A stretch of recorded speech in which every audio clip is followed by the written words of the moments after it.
Discipline feels small in the moment, but it's what makes your future enormous. The poor chase comfort, the rich chase legacy, and that's why they end up in different places. If your vision stops at Friday, don't be surprised when you're broke on Monday. Most people measure life in paychecks, but the wealthy measure it in freedom.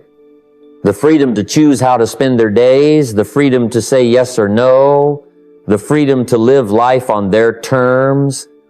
And that brings us to today's conversation. What will it take for you to shift from chasing comfort to building legacy, from counting paychecks to building freedom? What we will learn today is simple but life-changing. How to think in decades, how to act with discipline, and how to shift your focus from money to assets so your future can be enormous. I remember when I was just starting out, I thought only about how to get through the week. If I could pay my bills and have a little left for the weekend, I thought I was doing well. But then I met a man who told me, don't just think about Saturday night, think about 20 years from now. That was uncomfortable to hear. 20 years? I didn't even know what I wanted for dinner that night. But that advice stuck with me, and slowly I began to see the difference between those who stay broke and those who build wealth. It's the size of their vision. The broke think about survival. The wealthy think about legacy. Thinking in decades doesn't mean you stop living in the moment. It means the moment has more meaning. Suddenly, every dollar you save isn't just money in the bank. It's bricks for the house you'll live in later. Every book you read isn't just an idea for today. It's wisdom you'll carry for a lifetime. When you think in decades, your impulse spending feels foolish and your investing feels wise. Your choices shift from what feels good right now to what will feel good 10 years from now. So how do you start thinking in decades? You begin by stretching your vision. Sit down with a pen and paper and write out what you want your life to look like 10, 20, even 30 years from now. Don't limit yourself by what you see today. Dream big. You want to own property? Build a business? Leave an inheritance? Write it down. Then ask yourself, what would I need to start doing today to make that happen? You'll find the answers are surprisingly small and simple. Thinking long doesn't require giant leaps. It requires consistent steps in the same direction. I've met so many people who say, I can't think that far ahead. I don't even know where to start. And I tell them, start anyway. You don't need the full map to begin the journey. You just need to point your feet toward the horizon. When you think long term, your patience grows, your urgency sharpens, and your life begins to take shape in ways you can't yet see. One day you'll look back and realize the decades took care of themselves because you dared to think beyond the day. Most people spend their lives chasing money like it's a butterfly, hoping to catch enough of it to feel safe, only to watch it flutter away again. They work for years, trading hours for dollars, only to wake up one day and realize that all the money they earned is gone, spent, wasted, consumed. Here's the truth. Money slips away. It always has, and it always will. The wealthy understand something different. They don't chase money, they build assets, because assets stay, and better yet, they grow. When I was younger, I used to think the goal was to make more money. If I could just double my income, I thought everything would change. But then I met someone who said to me, it's not about how much you make, it's about what you own. At first I didn't understand. Own what? And then it hit me while I was spending. Others were owning. While I was buying things that lost value, the second I swiped my card, they were buying things that sent them checks in the mail. You see, money is fleeting. It comes, it goes. But assets, the right ones, grow while you sleep. A stock pays you dividends. A piece of real estate appreciates. A small business sends you profit checks every month. That's the real game. And here's the part that's both challenging and exciting. You don't have to start big. You can begin with something small, an index fund with a few dollars, a little rental property, a weekend side hustle that turns into an asset over time. Most people say, I'll start investing when I have more money. But that's backward. You have more money because you start investing. You can't wait until everything is perfect. You have to plant seeds while the soil is still bare. The wealthy plant seeds all the time.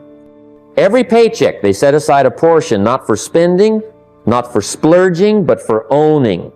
They understand the difference between consuming and creating wealth. Here's what I learned. The poor buy things. The rich buy things that buy things. That means when they get extra money, they don't ask, what can I buy? They ask quite, what can I own that will produce for me? That shift in thinking is the bridge from broke to wealthy. Start looking at your financial life differently. The next time you have a choice between spending on something that disappears and investing in something that lasts, ask yourself, which one will be here 10 years from now? The car will rust, the phone will be outdated, the vacation will fade into memory, but the right asset, that will keep working, paying, growing. I once knew a man who earned average wages his whole life, but he owned a small piece of real estate, a few dividend stocks, and a little side business. By the time he retired, his assets were paying him more than his old job ever did. That's not luck. That's a philosophy. If you want to stop running on the hamster wheel, stop chasing money and start building assets. Because one day, you'll want your life to be bigger than your next paycheck. And that starts the moment you decide that your dollars will no longer just buy things, they will buy freedom. Wealth is really nothing more than a few simple disciplines repeated day after day. And poverty is just a few neglects repeated day after day. That's the sobering part. It's rarely one big mistake that ruins someone's finances. It's the little things they neglect. They don't save, they don't invest, they don't read, they don't learn. One day they wake up and wonder how they ended up broke. But it wasn't one day, it was every day. I remember when I first started learning these lessons, I thought success was about one big breakthrough, one big deal, one big moment. Then a mentor said to me, it's the daily disciplines that count. He told me to start small, set aside a bit of money every day, read a few pages of a good book, invest a little consistently, no matter how small. At first it seemed insignificant. What difference does saving $10 today make? But that's the magic of discipline, it compounds. The truth is, discipline is boring at first. It doesn't give you fireworks. Saving a small amount feels like nothing. Reading a few pages feels like nothing. Skipping an unnecessary purchase feels like nothing. But stack those nothings together for weeks, months, years, and suddenly everything changes. Think of discipline like planting seeds. You plant today, and tomorrow the field still looks bare. You keep planting, and still nothing seems to change. But then, one day, something sprouts. And then more. And before you know it, the harvest is so big, you can barely remember the days when the field looked empty. That's what daily discipline does. The wealthy understand this, which is why they protect their habits like treasure.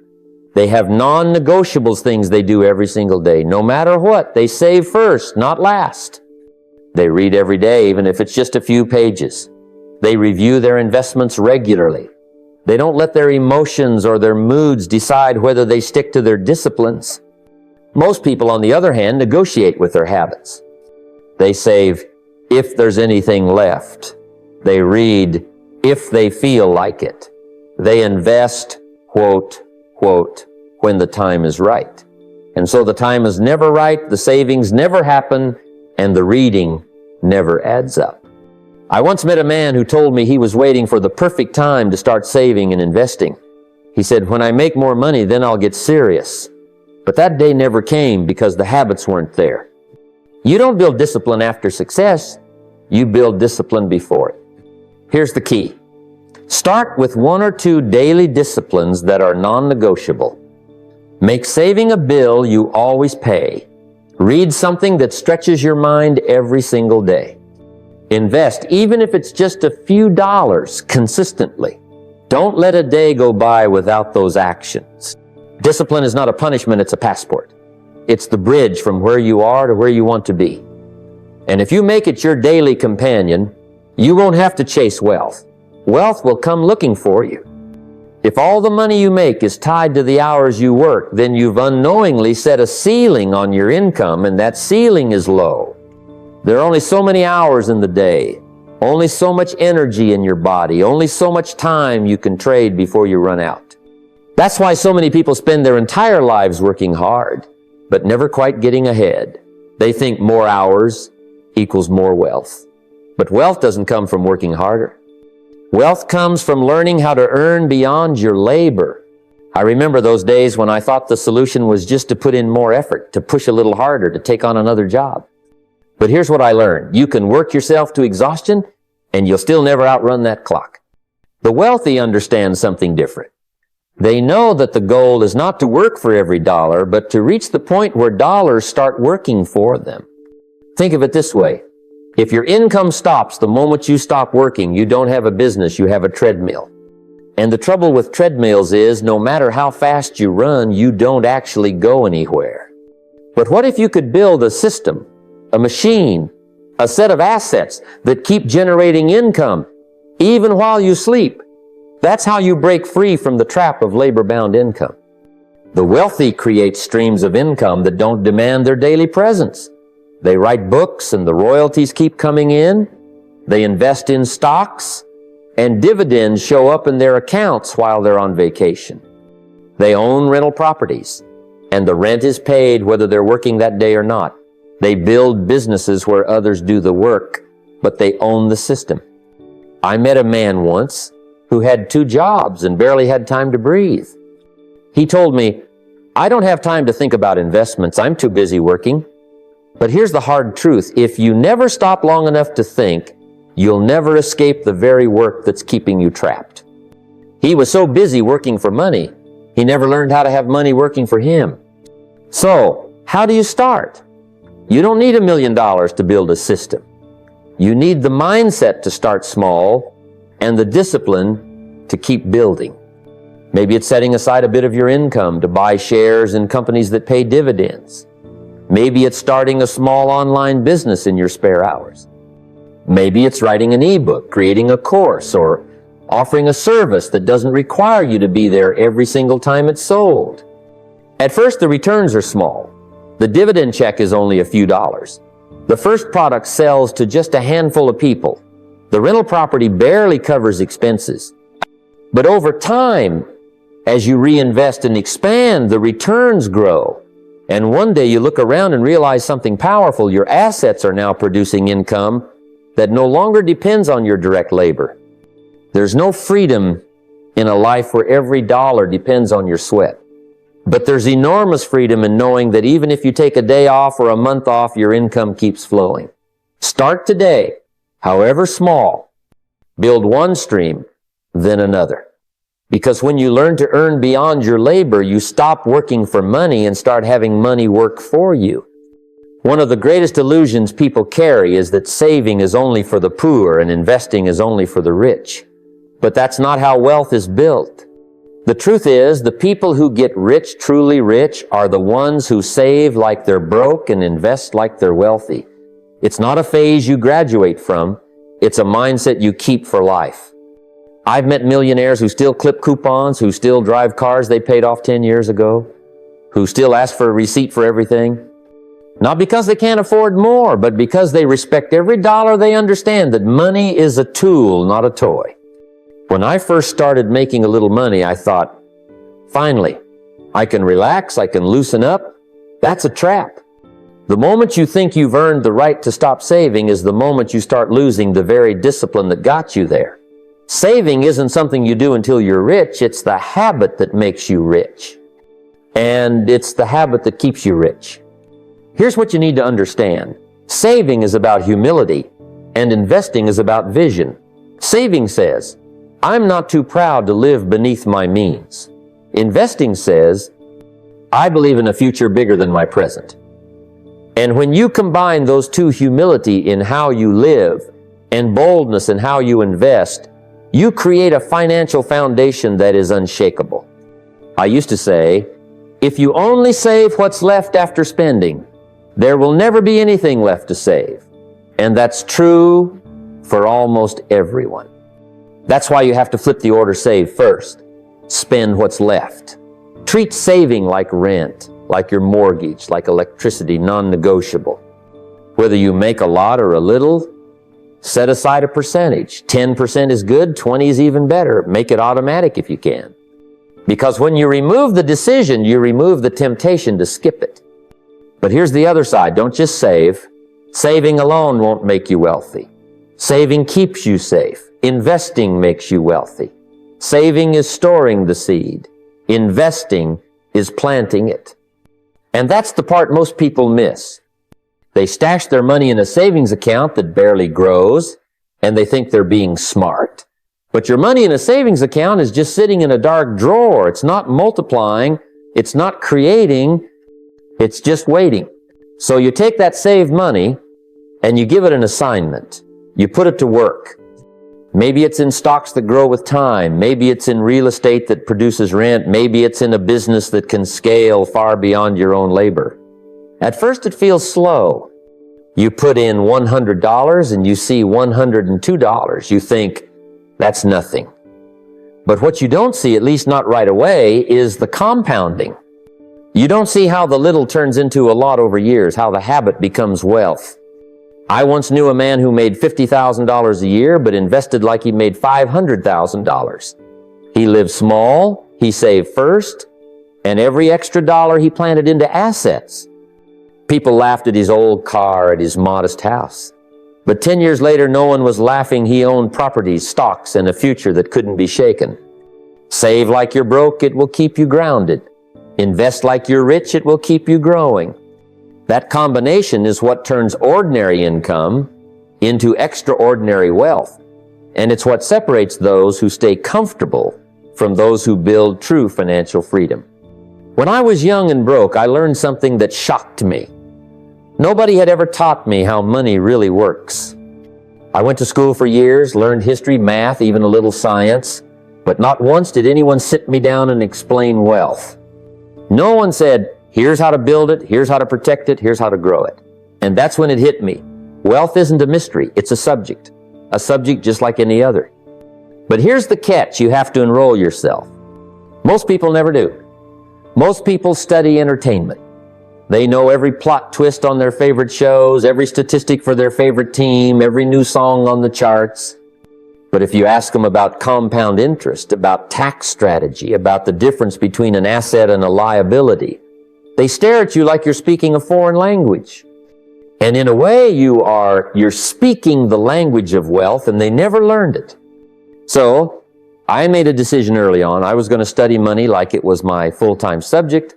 I treated it like school, but this time I chose the curriculum. I read every book I could get my hands on about wealth, about investing, about business. I went to seminars even when I couldn't afford the ticket. Sometimes I borrowed money to get in. I asked questions of anyone who was doing better than me financially. And little by little, I started to see patterns. I started to understand that wealthy people weren't lucky. They were educated. Education about money isn't just about learning how to earn more. It's about understanding how to keep more, how to multiply it, how to make it work for you instead of you working for it. It's about learning tax principles so you don't give more to the government than you need to. It's about understanding investing so you don't panic when the market dips or miss opportunities because you didn't recognize them. I remember sitting in the back of a seminar once, barely scraping by. And the speaker said something that changed me. You don't get paid for time, you get paid for value. And value increases when you study. That was it. That was the sentence that made me realize I could change my whole life by changing what I studied. It doesn't take hours every day. You don't have to bury yourself in textbooks like you're cramming for finals. Start simple. Read 10 pages of a financial book each day. That's over 3,500 pages a year, a stack of knowledge taller than most people ever consume about money in their lifetime. Listen to audiobooks while you drive.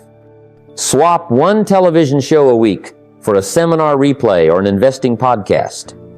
Here's the truth. Ignorance is expensive. What you don't know about money will cost you more than you can imagine. And the reverse is true too. What you do know can pay you for decades. So, study wealth like your future depends on it because it does. Treat it like a subject in school. But this time, the grade you earn won't just go on a report card. It will show up in your bank account, your assets, your freedom, and the life you get to live.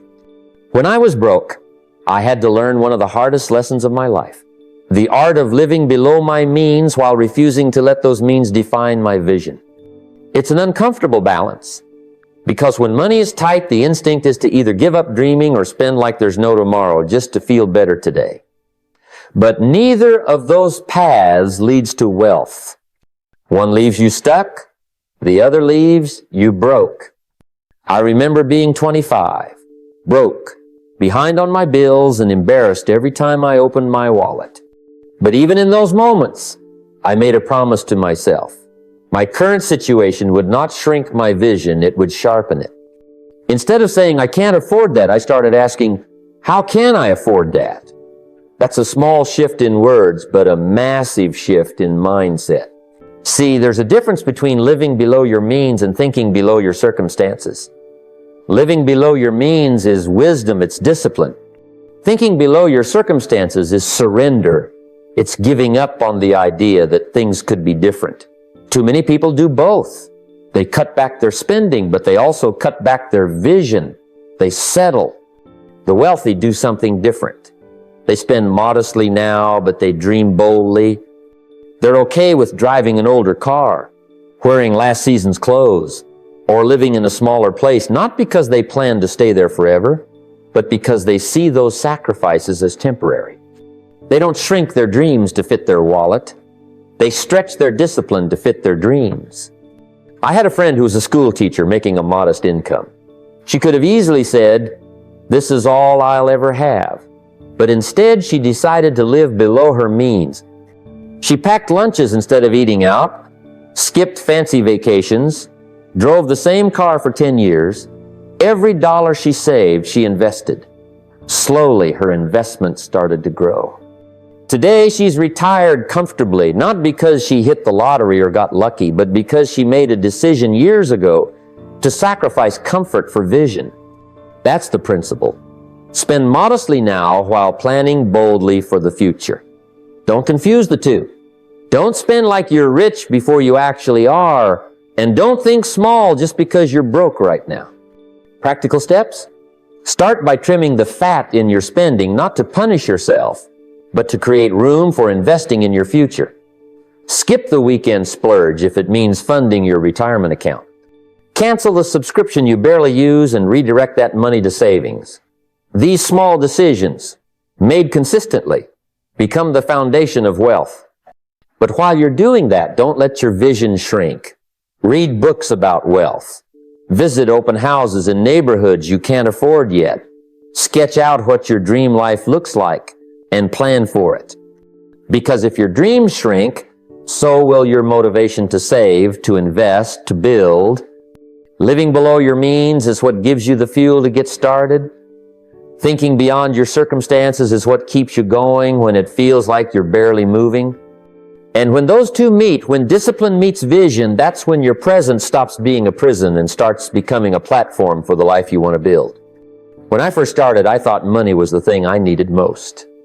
I believed if I could just find some capital, some funding, some lucky break, everything else would fall into place.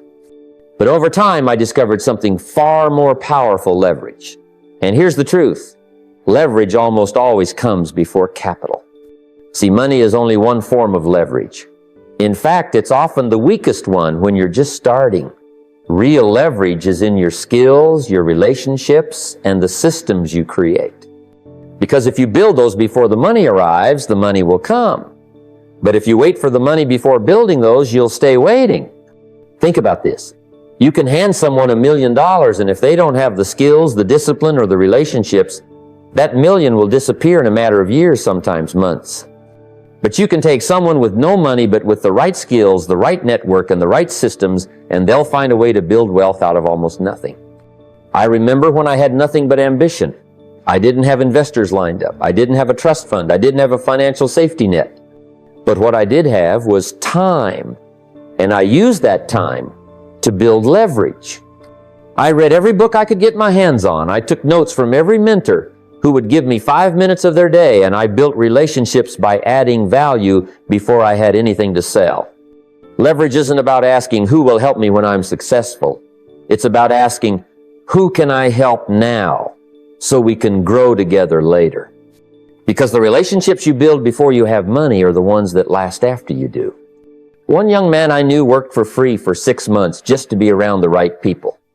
He didn't have capital, but he gained access, and that access became his education, his mentorship, his opportunity pipeline.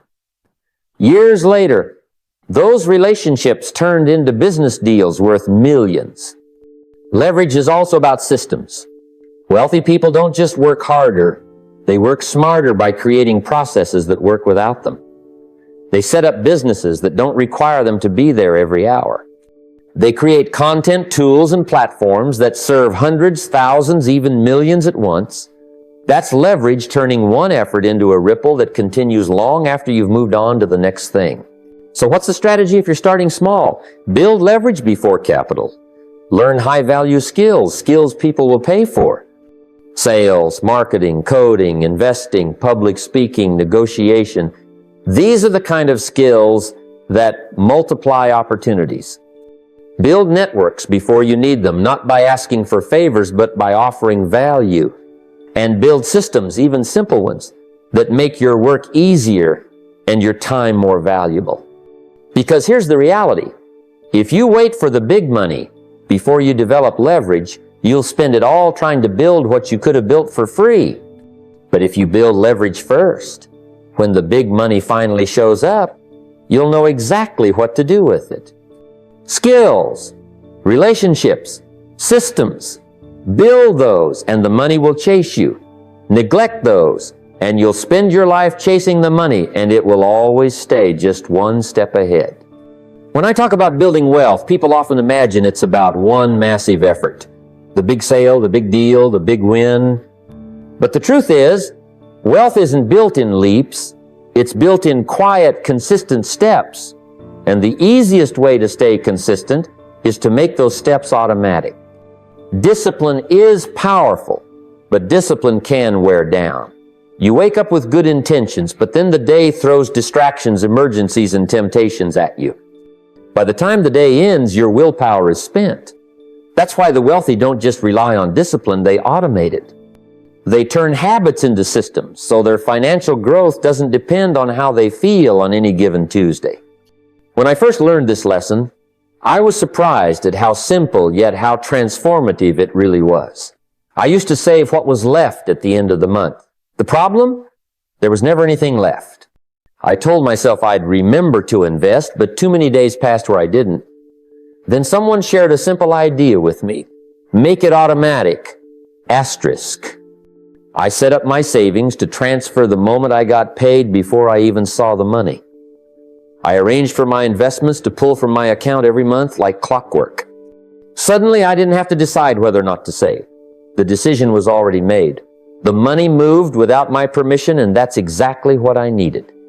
It's not about removing responsibility. It's about removing friction. The less you have to think about saving, investing, or paying down debt, the more consistent you'll be. And consistency beats intensity every time. I once mentored a young couple drowning in credit card debt. They were disciplined for a week, then life happened, a weekend trip, an impulse purchase, and the discipline fell apart. I told them, you can't just hope to remember to pay your debts. Automate it. Set up payments that hit before you spend another dime. They did, and slowly but surely, the mountain of debt started shrinking. Not because they suddenly became perfect, but because the system worked even on the days they didn't. Here's what automation does. It turns wealth building into the background music of your life. You don't notice it every day, but over time it plays the soundtrack to an entirely different future. Set your savings on autopilot, even if it's just a small amount. Automate your investments into index funds, retirement accounts, or whatever path you've chosen. Automate debt payments so you're not trusting your memory to save you from interest rates that won't wait. Because the reality is the biggest enemy of wealth isn't always poverty, it's inconsistency. It's forgetting, procrastinating, or waiting until later. Automation removes the debate, removes the delay, removes the doubt. And here's the beautiful part. When the habit is automatic, you free your discipline for other things. Learning new skills, building a side business, improving your health. Automation handles the basics, and you get to focus on the breakthroughs. You don't need to be a genius to automate wealth habits. You just need to be intentional, once set it up, and then let the system run. One decision, one time, can change every paycheck for the rest of your life. If there's one concept that separates those who struggle financially from those who build wealth that lasts, it's compounding. Most people think of compounding only in terms of money, interest on a savings account, or returns on an investment. But the truth is, compounding is everywhere. It's in your habits, it's in your knowledge, it's in your relationships. And when you truly understand it, you stop asking, how much can I do today? And start asking, what will this grow into if I do it every day? I used to think wealth was about the big moves, the giant deal, the once-in-a-lifetime opportunity. But I learned that the small things, the ordinary things, done consistently are what create the extraordinary. When I first began setting aside a few dollars a week, it seemed insignificant. What difference could $5 or $10 make? But as weeks turned into months and months into years, I watched those small deposits turn into something meaningful. Not because the amounts were huge, but because compounding took over. But here's the bigger lesson. Compounding doesn't stop with money. Your daily disciplines compound too. Read 10 pages of a good book every day, just 10 pages, and by the end of the year you've read 3,650 pages. That's a dozen books you wouldn't have read otherwise. And those books, they start to shape how you think, how you decide, how you see the world. That's compounding. The same goes for relationships. A single conversation won't build a network, but steady, small investments showing up, helping out, adding value compound into trust, and trust compounds into opportunity. I once met a young man who complained that saving was too slow, that learning was too boring, that networking felt pointless. He wanted results now. I told him, if you keep looking for the quick win, you'll miss the slow miracle. He didn't understand it then, but years later he came back and said, I get it now, the little things mattered most. Compounding works both ways, and that's the part most people miss. Neglect compounds just like effort. Skip saving for a week, then a month, then a year, and suddenly you're further behind than you thought possible. Miss one day of discipline, then another, and soon the habit is gone. Little slips, repeated, create big regrets. The wealthy understand that compounding is neutral. It doesn't care whether it's working for you or against you. It will multiply your efforts or your neglect, your learning or your laziness. That's why you have to start small and stay consistent. Start with $1. Start with 5 minutes. Start with one call, one book, one new habit. It doesn't feel like much in the moment. In fact, it feels almost laughable. But you have to trust the process, because the process doesn't lie. One day you wake up and what was once small is now unstoppable. The little savings has turned into wealth. The short daily reading has turned into wisdom. The small kindnesses have turned into powerful relationships. And when that happens, you'll realize something. The greatest things in life didn't arrive all at once. They arrived slowly, quietly, compounded over time from the little choices you made when nobody was watching. Gratitude is one of the most powerful forces for building wealth and living well. Gratitude keeps you from falling into the trap so many ambitious people stumble into, turning the pursuit of success into a race driven by fear, scarcity, and greed. When you lose gratitude, you start chasing endlessly, thinking you'll finally feel rich when you have just a little bit more. But when you live with gratitude, you shift from chasing money to building meaning, and ironically, that's when money starts to flow more naturally. I remember a time when I was flat broke, digging through my pockets for change. Back then, it seemed laughable to think about gratitude. I thought, what do I have to be thankful for? But the truth is, that's exactly when gratitude is most necessary. Gratitude doesn't just celebrate the harvest, it waters the seeds. It helps you see what you do Have, even if it's small, and that mindset changes how you act, how you think, and how you grow. Every wealthy person I've ever known has practiced gratitude not just as a fleeting thought, but as a daily discipline. They write it down, they speak it, they live it. Why? Because gratitude creates perspective. When you see your current blessings clearly, you stop making foolish decisions out of panic or envy. You don't feel the need to buy every shiny thing to prove something to someone. Gratitude gives you calm in the storm and clarity in the chaos, and that clarity is what helps you make smarter, wiser moves with your money and your life. I've seen gratitude save people from financial ruin, not because it put more dollars in their account overnight, but because it stopped them from making desperate, damaging choices. I knew a man once who nearly sold an investment that would later make him millions. He was frustrated, impatient, and wanted the quick cash. But after taking a step back, after sitting in gratitude for what he already had, he decided to hold. Years later, that gratitude-driven pause turned into a fortune. Gratitude also fuels ambition the right way. Some people think being grateful means you stop striving, that you become passive or complacent. That's not true. Real gratitude doesn't make you lazy. It gives you energy. It creates joy in the climb, not just the summit. When you're grateful for every step, you have the strength to keep going without burning out or becoming bitter. The practice is simple. Every day, write down 3 things you're grateful for. Not just the big things, your health, your family, the roof over your head, but the small things too. The stranger who smiled at you. The book that taught you something new. The moment of quiet before the day begins. These small acknowledgments rewire how you see the world. They shift you from scarcity to abundance, from stress to strength. And here's the secret. Gratitude compounds. The more you notice, the more there is to notice. It spreads into your conversations, your relationships, your decisions. It grounds you so you can grow and keeps your heart steady even as your bank account grows bigger. Because in the end, wealth without gratitude is just numbers. Gratitude turns those numbers into something far greater. It turns success into a life worth living. When you step back and look at everything we've talked about, thinking in decades, building assets, practicing discipline, studying wealth, saving like you're broke but investing like you're rich, it all comes down to one simple truth. Your future is not waiting to be discovered, it's waiting to be built. And here's the part most people miss. It's not built in giant leaps, it's built in daily steps. Small disciplines, practiced consistently, stack up into extraordinary results. I can't tell you how many people I've met who think wealth belongs to someone else, that success is a lottery ticket handed to the lucky few. That's not how it works. Wealth isn't an event, it's a process.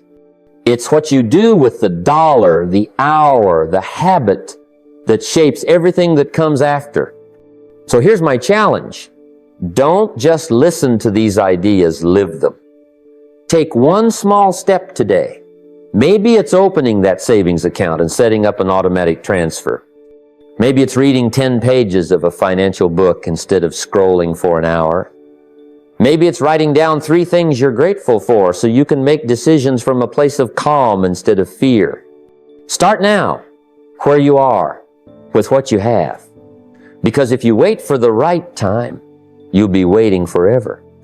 Build the habits before the wealth. Build the mindset before the fortune, and the rest will follow. The clock is ticking, but not in a way that should scare you.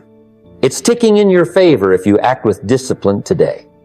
10 years from now, you'll arrive somewhere. Why not arrive wealthy, free, and proud of the life you built? The choice is yours, and it starts right now.